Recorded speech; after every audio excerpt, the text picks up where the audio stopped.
আসসালামু আলাইকুম, আমি মোহাম্মদ আসিফ হাসান রিফাত।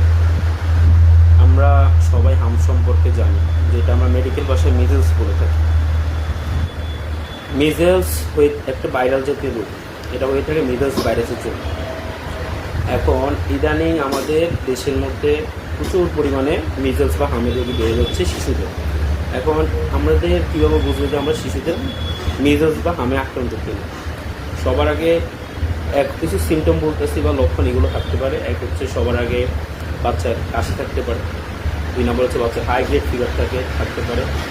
3 নম্বর হচ্ছে বাচ্চার সর্দি বা নাকে দিয়ে যে পানি পড়ে, অথবা আরও 2টা লক্ষণ আছে। এক হচ্ছে শিশুর কনজাক্টিভাইটিস অথবা চোখে কোনো ইনফেকশন হতে পারে।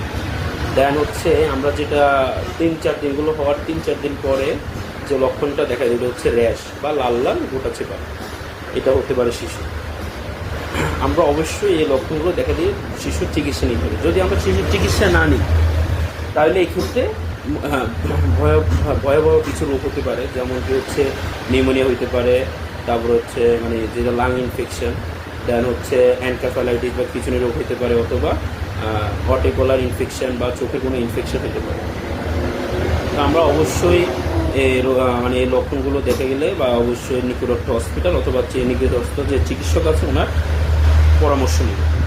আর লাস্ট হচ্ছে আরেকটা হচ্ছে বাংলাদেশ সরকার, আগে আমরা হচ্ছে এমআর টিকা যেটা মিজেলসের, ওইটা আমরা দিতাম হচ্ছে ভ্যাকসিনটা দিতাম আমরা হচ্ছে 9 থেকে 09 মাস এবং হচ্ছে 15 মাসের সময়।